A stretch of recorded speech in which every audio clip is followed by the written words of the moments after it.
지난 주일부터 샬롬이라는 큰 주제로 10번에 걸쳐서 여러분들에게 참된 평강의 삶을 어떻게 살 것인가, 어떻게 사는 것이 샬롬의 삶인가에 대해서 말씀을 전하고 있습니다. 오늘 두 번째입니다. 원수를 사랑하라 하는 제목으로 말씀을 드리고자 합니다. 다 같이 한번 함께 따라서 해보시죠. 원수를 사랑하라. 다시 한번 해보시죠. 원수를 사랑하자. 원수는 있어요?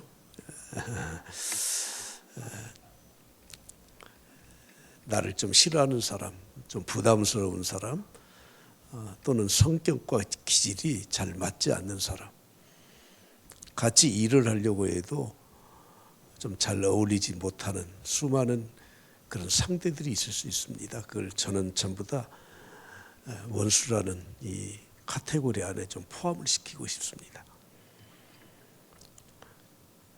평강의 삶을 살기 위해서는 원수를 사랑해라는 것이에요.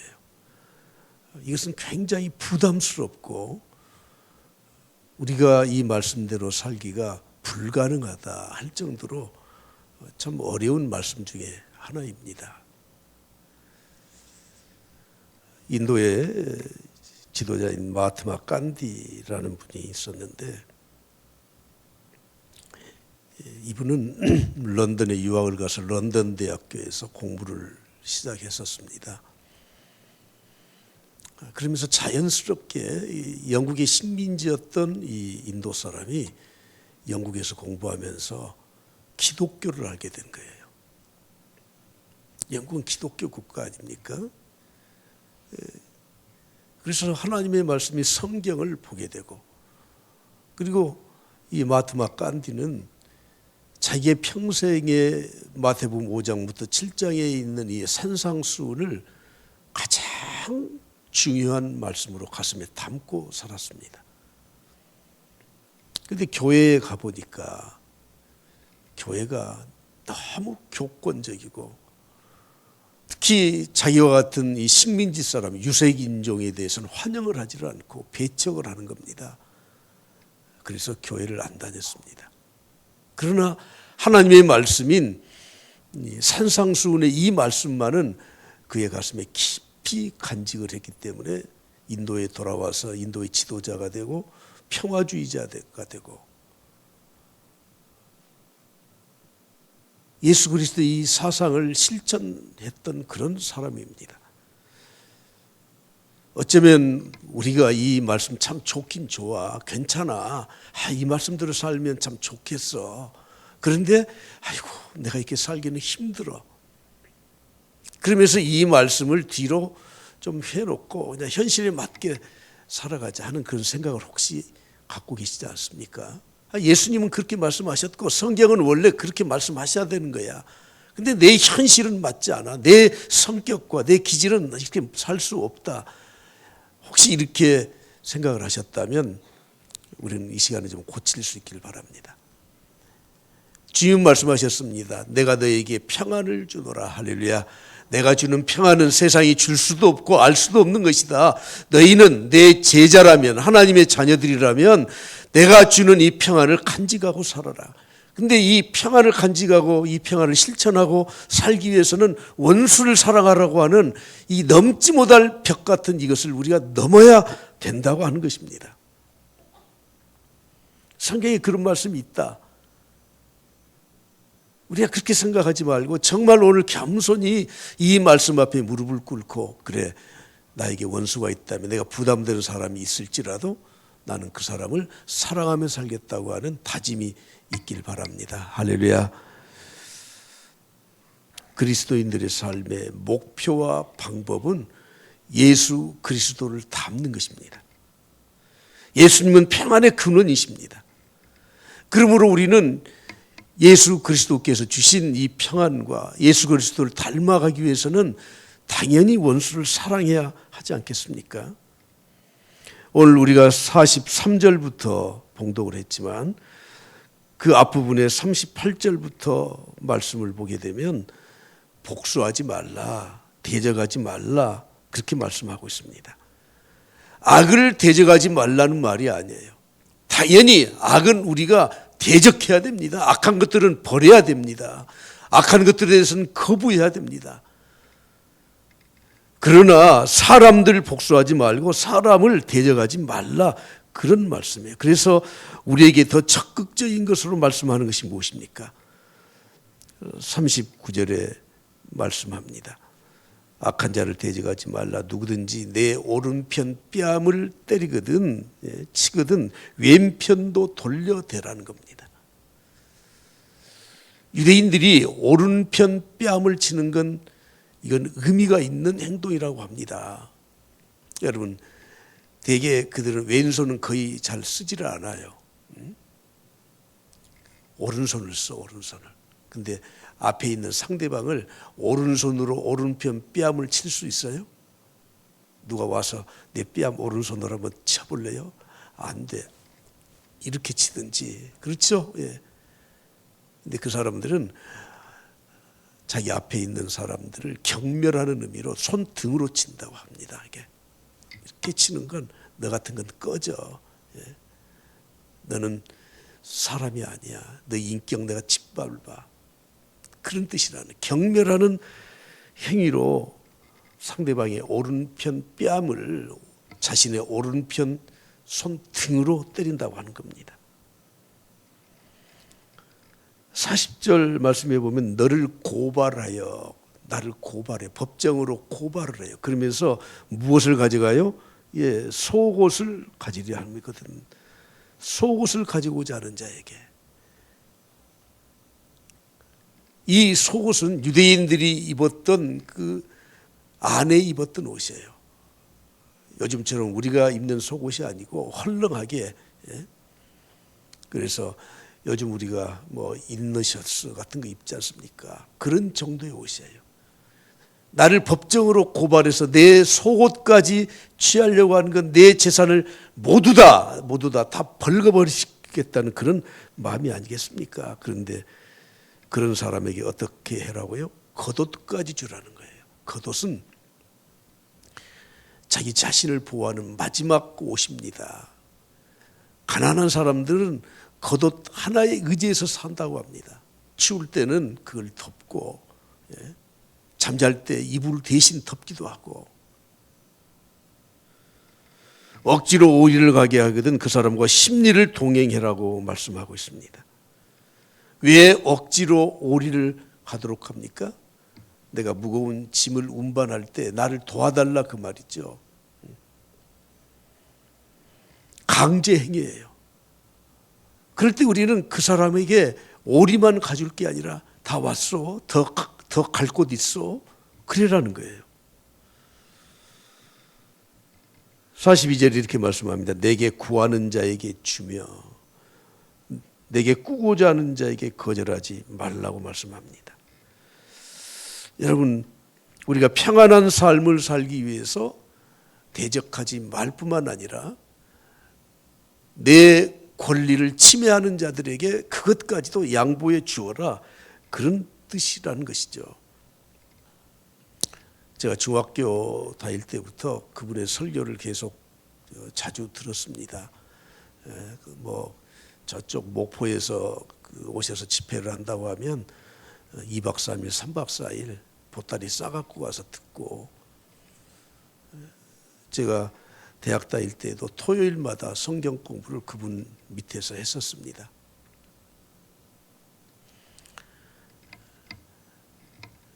하나님의 말씀에 대한 이 깊이와 또 삶의 실천이 너무너무 아주 성자처럼 사신 분이에요. 자신의 말로는 경상북도에서 몇 번째 안 가는 갑부 집안이었대요. 근데 그걸로 교회 한 70여 개 다 개척하고 일제시대 때 만주까지 다니면서 부흥 사경회 하시고, 하루는 교회에 어떤 분이 찾아왔더래요. 6.25 이후에 뭐 그 전후에는 사람들이 참 먹을 게 없고 힘드니까 구걸하는 사람들이 많았었습니다. 제 기억이 또 납니다. 이 사람이 뭐 종이 한 장을 이렇게 가지고 와서 목사님 앞에 착 펼치더래요. 보니까 창호지에다가 크게 붓글씨로 오늘 이 말씀을 써왔더래요. 내게 구하는 자에게 주며 내게 꾸고자 하는 자에게 거절하지 말라. 목사님 읽어보세요. 읽었더니 제가 돈이 필요해요. 그러더라는 거예요. 그분은 그렇지 않아도 주실 분인데.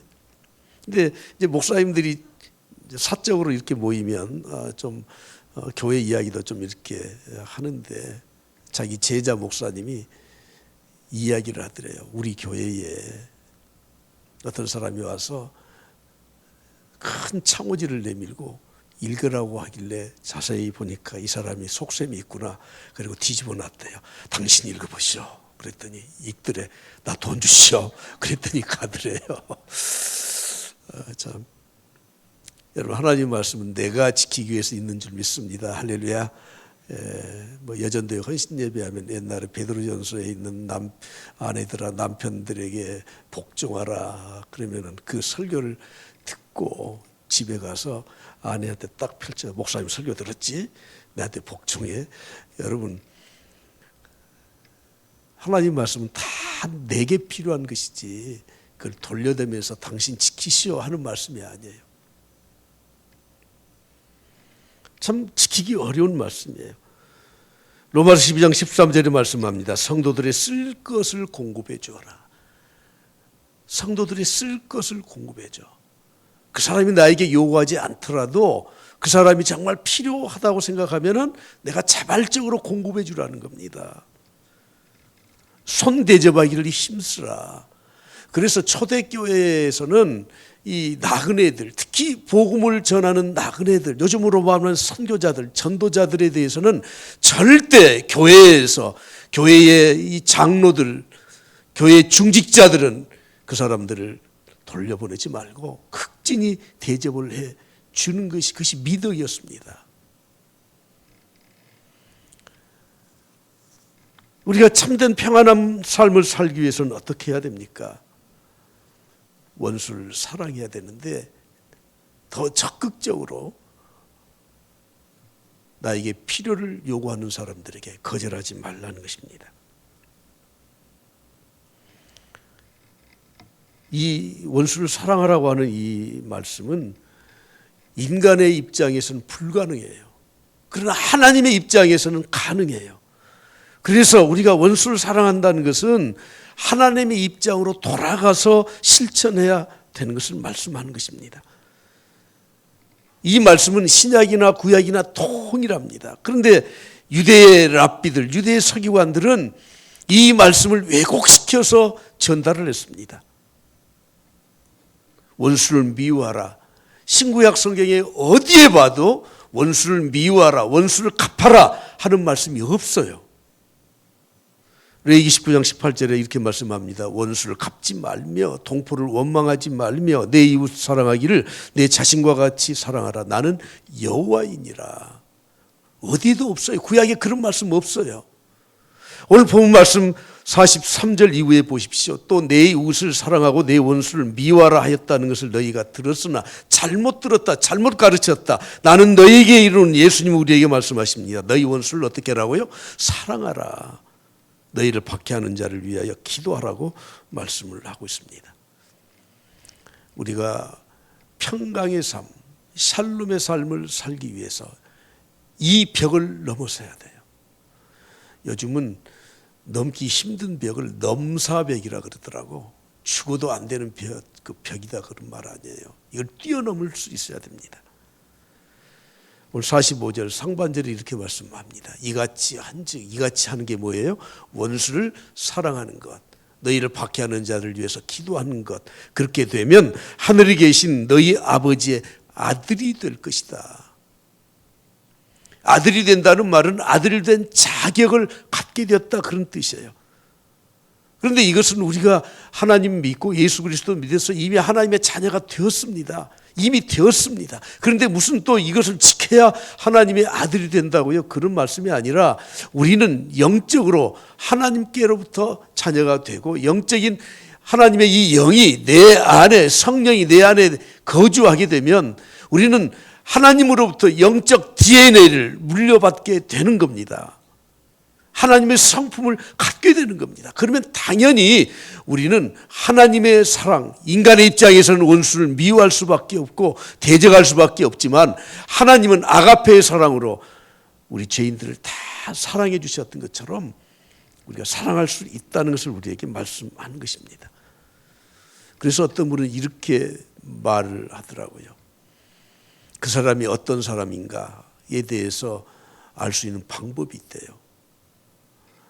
악한 자와 선한 자, 악과 선을 대하는 모습을 보면 그 사람이 어떤 사람인지를 알 수 있다는 거죠. 선을 악으로 갚는 사람은 정말 악한 사람이라는 거예요. 선을 선으로 갚는 사람은 그래도 양심이 있는 사람이다. 그러나 악을 선으로 갚는 사람은 이 사람은 그리스도를 닮은 하나님의 자녀다. 이렇게 말을 하고 있습니다. 누가복음 6장 36절에 말씀하죠. 너희 아버지의 자비로우심 같이 너희도 어떻게 하라고요? 자비로운 자가 되라. 신년 벽두에 우리의 삶의 참된 평강을 위해서 샬롬의 삶을 살기 위해서 저는 10번의 이 큰 주제를 작은 주제를 가지고 말씀을 준비하고 있습니다. 오늘 두 번째로 원수를 사랑해라. 그래야 진정으로 마음의 평안이 올 수 있다. 성경은 이렇게 말씀합니다. 그런 차원에서 저는 두 가지로 좀 나누어서 생각하려고 하는데 첫째는 우리가 가질 수 있는 내 자신의 권리를 포기해라. 두 번째로는 하나님의 권리를 인정해 드려라. 이 두 개를 행하지 아니하면 원수를 사랑할 수 없다고 저는 생각이 됩니다. 사람은 누구에나가 자기에게 주어진 권리가 있습니다. 사람이 태어나면 사람으로서 세상을 살아갈 수 있는 권리를 다 주어요. 이것을 이 사회학에서는 천부인권론이라고 합니다. 모든 사람은 태어나면서부터 하늘이 준 자연의 권리, 곧 자유롭고 그리고 평등하고 행복을 추구할 수 있는 권리를 가졌다. 누구든지 이 권리를 침해할 수 없다는 거예요. 그래서 우리 대한민국 헌법 제10조 1항에도 이렇게 기록하고 있습니다. 모든 국민은 인간으로서 존엄과 가치를 가지며 행복을 추구할 권리를 가진다. 당연히 나에게 주어진 권리가 있습니다. 이걸 우리가 지켜나갈 수 있어야 됩니다. 그런데 하나님은 우리에게 말씀하십니다. 너희가 정말 평안의 삶을 살고 싶으냐? 그러면 원수라고 해도 너희를 괴롭히는 자라고 해도 너희가 가진 이 권리를 양보할 수 있어야 된다는 것입니다. 세상 사람들은 흔히 이렇게 말을 하죠. 집 밥그릇은 지가 챙겨야지. 자기 밥그릇도 못 챙기는 사람이 무슨 능력 있는 사람이냐고 말을 합니다. 맞습니다. 내 권리 내가 찾을 수 있어야 됩니다. 그럼에도 불구하고 내가 마땅히 누려야 될 권리가 있음에도 불구하고 사람과의 관계에서 때로는 양보해야 될 때 하나님의 말씀대로 원수를 사랑이라는 이 말씀을 지켜야 될 때 우리는 그것을 포기할 줄 알아야 그래야 원수를 사랑할 수 있고 하나님이 우리에게 주시는 세상이 줄 수도 알 수도 없는 평안, 샬롬의 축복을 누리면서 살아갈 수 있다고 말씀하고 있는 겁니다. 네 가지 말씀드렸잖아요. 내 오른편 뺨을 치거든 내 인격, 내 명예를 짓밟아요. 송사에서 고발을 해서 내 속옷을 갖고자 하는 자에게 내 재산권까지도 때로는 양보해 줄 수 있어야 된다. 억지로 오리를 가자고 하는 자에게 나에게 부역을 시키고 내 시간을 뺏고 내 권리를 빼앗는 자들에게 나는 오리만 가는 게 아니라 심리까지도 갖추어라. 구하는 자에게 주어라. 필요에 따라서 구하는 자에게 주어라. 사랑하는 성도 여러분, 우리가 이렇게 살아가기가 참 힘들고 거의 불가능하지 않습니까? 그럼에도 불구하고 내가 누릴 수 있는 권리를 포기할 수 있을 때 하나님의 말씀을 실천할 수 있다고 하는 겁니다. 누가복음 10장에 선한 사마리아인의 비유가 나오지 않습니까? 누가 강도 만난 자의 이웃이냐? 이방인 사마리아인이지만 그러나 그 어려움을 당한 사람들, 그 어려움을 당한 강도 만난 그 사람, 분명히 그 주위에는 아직도 강도가 숨어 있을 수 있잖아요. 자기가 지금 피해를 당할 수 있지 않습니까? 그럼에도 불구하고 그 사람을 구해준다는 거예요. 그리고 그 사람을 데리고 가서 이 사람 잘 치료해 주시오. 내가 가진 돈이 이거밖에 없는데 내가 비용 지출합니다. 그리고 내가 며칠 후에 다시 올 때 더 들어가는 치료비가 있으면 내가 내주겠습니다. 사랑하는 성도 여러분, 다른 사람의 안전을 내 안전보다 더 소중히 여길 수 있어야 된다는 것을 우리에게 가르쳐주고 있습니다. 예수님이 십자가를 지고 가실 때 구레네 사람 시몬을 데려다가 그 십자가를 지웠잖아요. 로마의 법은 그렇습니다. 로마의 군대가 행군을 할 때 그 옆에 있는 사람들을 강제로 데려다가 짐을 지워서 목적지까지 갈 수 있도록 되어 있어요. 혹시 권력을 가진 군대가 아니더라도 혹시 다른 사람이 나에게 필요해서 같이 짐을 지자고 할 때 우리는 져줄 수 있어야 된다고 하는 거예요.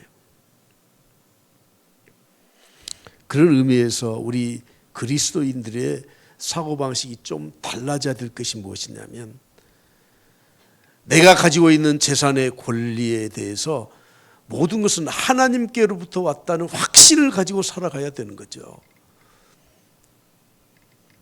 법적 용어로는 소유권이라고 해요. 내 소유권이에요. 그러나 하나님의 말씀에 보게 되면 우리에게 소유권은 없어요. 내가 빌려 쓰는 것에 불과해요. 그걸 점유권이라고 합니다. 이스라엘 백성들에게 안식년의 제도를 주셨고 희년의 제도를 주셨는데 학자들에 의하면 그것을 한 번도 지켜본 적이 없다고 하더라고. 제가 책에서 그걸 보고 깜짝 놀랐어요. 그래도 이 사람들이 좀 지켰거니 했더니 그 지킬 수가 없었대요.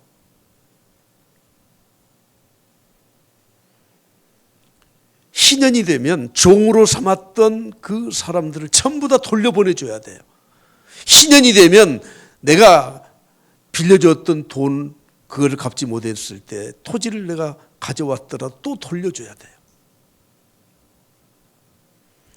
여러분, 우리가 세상 사는 동안에 하나님이 나에게 베풀어 주신 은혜만으로도 감사히 살아갈 수 있는 사람이 내 권리와 내 소유권을 포기할 수가 있다고 하는 것입니다.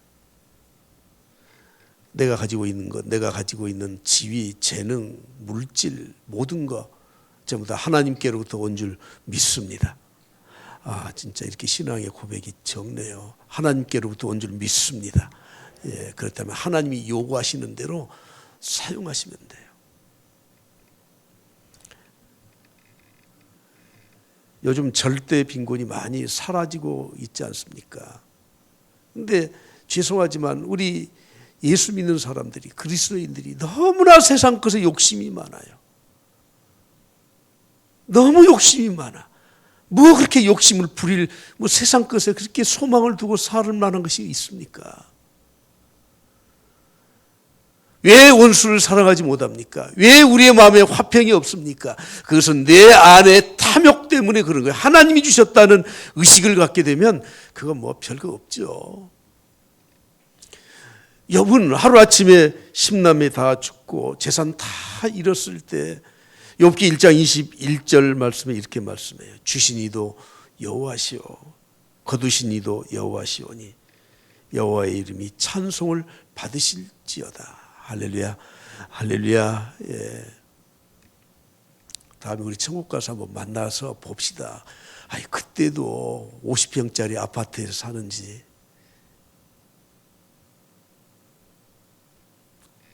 사람들이 다 빈손 들고 가잖아요. 빈손 들고. 예, 러시아인가 그 어느 나라에서는 장례식의 이 관을, 원래 서구에서는 관 뚜껑을 이렇게 열어서 얼굴을 보여주는 그런 풍습들이 많이 있더라고요. 화장 예쁘게 해서. 그래서 조문을 가면 그 사람을 쳐다보고 인사를 해. 아, 그때 그랬는데 이 사람이 이 사람이구나. 근데 어느 지방에서는 관 옆에 구멍을 2개를 낸대요. 그래서 사람 손을 이렇게 끄집어 놓은대. 그러면 관을 갖고 가면 찰렁찰렁 그런데. 왜 그런 줄 아세요? 나 빈손 들고 가. 이거 봐. 죽으면 다 똑같아.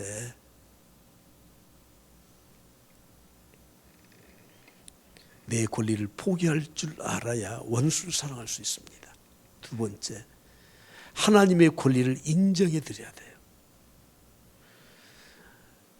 우리 주님이 산상수훈 오늘 5장 마태복음 5장에 있는 말씀에 보면 잘못된 것을 바로잡아 주지 않습니까? 내 이웃을 사랑하고 내 원수를 미워하라 하였다는 것을 너희가 들었으나 너희 잘못 배웠다 그 말이에요. 잘못 가르쳤다 그 말이에요. 옛사람에게 말한 바 살인하지 말라 누구든지 살인하면 심판을 받게 되리라 하였다는 것을 너희가 들었으나 잘못 가르쳤다는 거예요. 마음으로 미워했던 것이 바로 살인과 같은 것이다. 또 간음하지 말라 하였다는 것을 너희가 들었으나 그러나 너희 마음에 음욕을 품는 것은 이미 간음했다고 말씀을 하고 있습니다. 다시 말하면 우리의 행동의 결과, 그런 과정, 그것만 보지 말고 내 안에 있는 마음의 동기가 더 중요하다는 것을 가르쳐 주신 말씀이에요. 왜 서기관들은 그렇게 가르쳤을까요? 원수를 미워하라 왜 그렇게 가르쳤을까요? 도저히 원수를 사랑할 수 없기 때문에.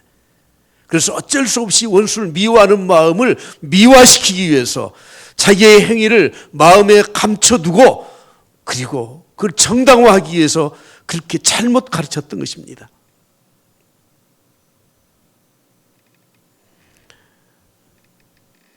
오늘 우리가 하나님 앞에 정직하고 진실하면 그러면 신앙생활은 다 하나님 뜻대로 살 수가 있는 겁니다.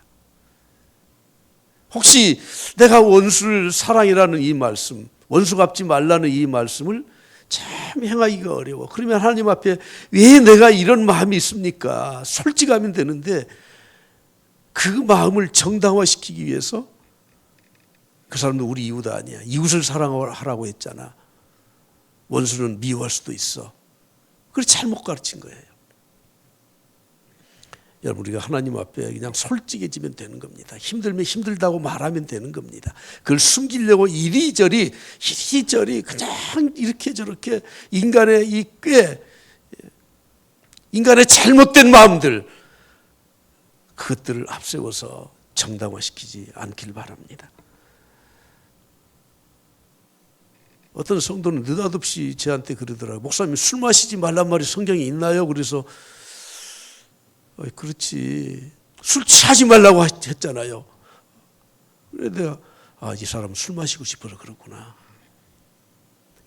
여러분 술을 왜 마십니까? 취하라고 마시는 거죠. 그 취하기 위해서 마시는 거예요. 근데 그 사람은 술을 마시고 있든지 아니면 마시고 싶든지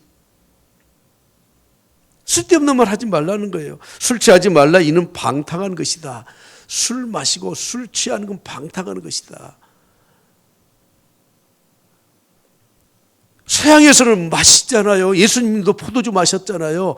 죄송하지만 여러분 구라파에서도 서양에서도 정말 경건하게 신실하게 신앙생활하는 사람은 절대 알코올 섭취 않습니다.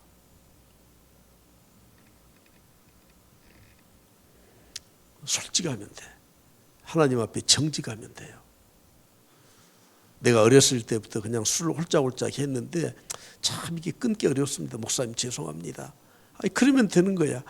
그리고 내 앞에서 그러지 마요. 뭐 그냥 하나님 앞에 그러면 돼. 혹시 같이 나하고 밥 먹으러 가다가 진짜 안주가 좋아서 마시고 싶은데 소주 한 잔 시킬까요? 그럼 내가 시키지 마라 그럴 거예요. 그냥 내가 따로 주지. 신앙생활은 솔직하면 돼요.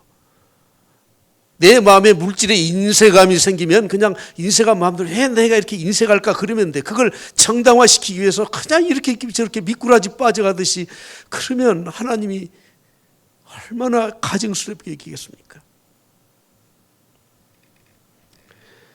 우리 주님은 잘못된 가르침에 대해서 분명히 바로잡아 주셔요. 이것이 하나님의 권리예요. 구약과 신약이 다른 것이 아니에요. 하나님이 우리에게 내 양심을 건드리는 말씀들, 나를 지적해 주는 말씀들, 내가 성경을 혼자 읽다가 아니면은 하나님 말씀을 듣다가 아니면은 여러분들이 묵상하다가 깨닫는 말씀이 있으면 그 앞에 솔직하게 내려놓고 순종하면 되는 겁니다. 종교개혁자들을 핍박했던 시대가 있었는데 스페인의 필립 2세 때 기독교인들을 종교개혁자들을 엄청 핍박을 했답니다. 그래서 군인들이 개신교에 몸담고 있는 자들을 잡으러 다녔대요. 하루는 군인에게 쫓겨서 도망을 치던 이 성도가 얼음이 얼어 있는 곳을 그냥 지나갔는데 얼음이 쩍쩍 벌어져. 그래도 어떻게 건너갔어요. 근데 그 군인도 이 성도를 잡으려고 오다가 그 군인은 얼음이 깨져서 물에 빠져 죽어가. 본능적으로 사람 살려 그러는데 도망가던 이 성도가 그냥 갈 수가 있어야죠. 잠깐 기도했든지 하나님의 음성이 들리는 것 같아.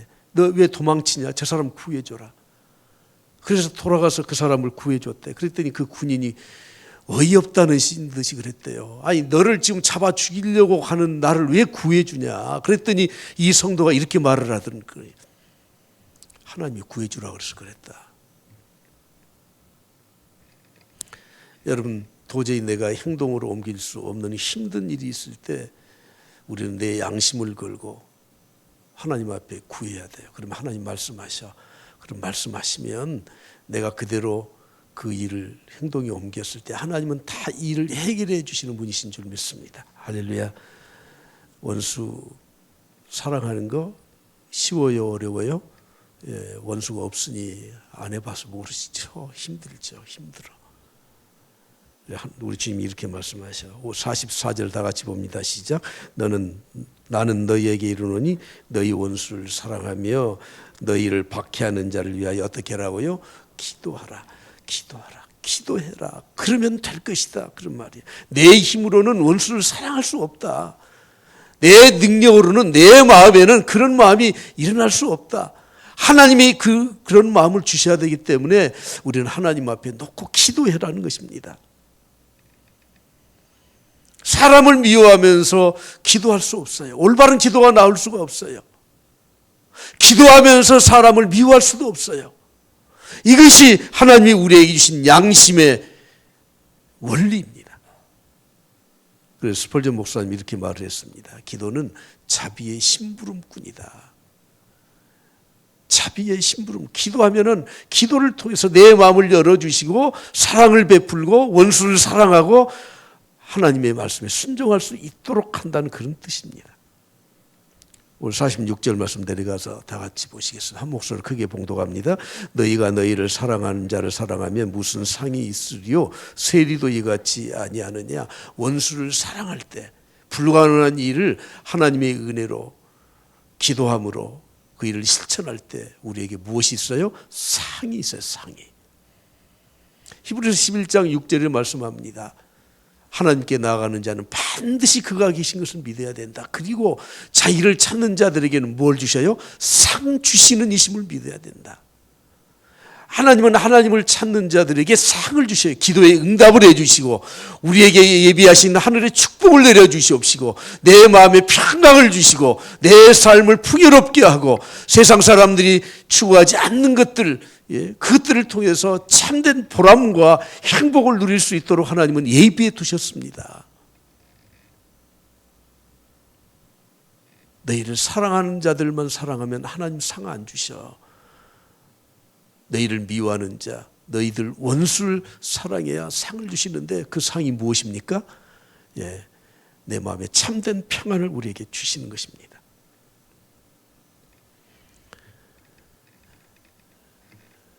그 사람을 위해서 기도할 뿐만 아니라 47절에 계속해서 이렇게 말씀합니다. 47절도 다 같이 보겠습니다. 시작. 또 너희가 너희 형제에게만 무난하면 남보다 더한 것이 무엇이냐? 이방인들도 이같이 아니하느냐? 무난해라는 거예요. 무난. 문안이 뭐예요? 인사하는 겁니다. 원수라도 문안해라, 인사해라, 살펴줘라. 여러분 형식적으로 안녕하세요 하는 것은 이것은 올바른 인사가 아니죠. 그 사람이 형편을 살펴주는 거예요. 오늘 안색이 좀 안 좋은데 많이 피곤하시죠? 지난 주간에 좀 힘드셨죠? 살펴주는 거예요. 혹시 그런 말을 하지 않더라도 그런 마음을 갖는 거예요. 그 사람의 필요가 무엇인지를 헤아려 주는 게 그게 인사고 문안이라고 하는 것입니다. 제가 자주 몇 번 말씀드렸지만 감정이입과 공감은 서로 다릅니다. 배우들은 감정이입을 잘하는 사람들입니다. 그래서 그 역할을 그렇게 해내. 그 당사자보다 훨씬 더 감정이입을 잘해서 그냥 더 눈물도 더 많이 흘리고 박장대소하고 그게 배우들이에요. 그러나 공감은 달라요. 심리학에서 공감을 이렇게 말을 합니다. 공감은 그 사람의 형편을 헤아려서 해결해 줄 수 있는 마음을 갖는 게 공감이라는 거예요. 누가 돈이 없어서 밥을 못 먹어서 굶고 있어요. 공감하는 게 뭡니까? 배고프겠다. 이건 공감 아니에요. 뭐 먹고 싶어? 나에게 돈이 이것밖에 없어. 이거라도 사줄까? 이게 공감이라는 거예요. 공감은 다른 사람의 문제를 해결하고 싶은 마음, 그래서 그 마음을 가지고 그 사람의 문제를 해결해 준 것까지가 공감이에요. 문안 인사가 뭡니까? 살펴주는 거예요. 그 사람이 어떤 형편에 처해 있는지를 살펴보고 내가 예수 그리스도의 마음으로, 예수 그리스도의 자비하신 마음으로, 오지랖 엄청 넓죠? 그렇게 살아야 내 마음에 평안이 있다고 하는 거예요. 지금도 한 수십 년 지난 것 같은데 내가 바빠서 그냥 길가에서 넘어져 있는 사람을 그냥 지나치고 지나가 버렸더라고. 근데 그게 가끔 꿈에 나타나요. 왜 내가 그때 갔을까? 내가 아무리 바빠도 차에서 내려서 그 사람 좀 이렇게 도와주고 갔으면 참 편했을 텐데. 그러니까 내 마음이 좀 복잡해, 그냥 겁나게. 그렇게 세상 살면 피곤할 것 같죠? 아니에요. 하나님은 그렇게 살아야 평안하다는 거예요. 너희들은 내 자녀다, 예수 그리스도 닮은 제자다. 그러므로 너희가 원수를 사랑해라. 항상 문안 인사하면서 상대방의 형편을 헤아려 줘라.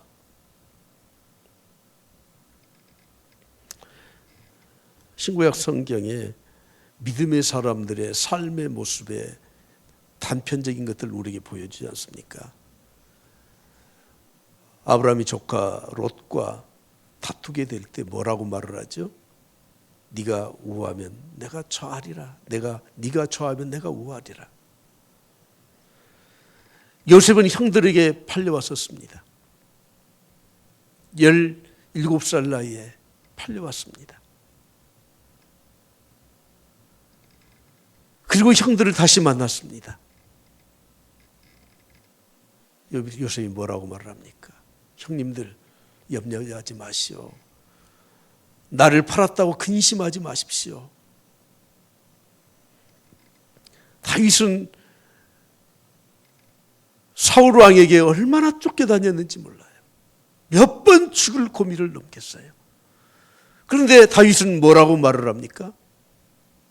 내 주여, 사울을 여전히 주라고 호칭을 해요. 나는 당신을 해치지 않습니다. 스데반은 돌에 맞아 순교당하면서 하늘을 우러보면서 하나님 앞에 이렇게 기도합니다. 주여, 이 죄를 저들에게 돌리지 마옵소서.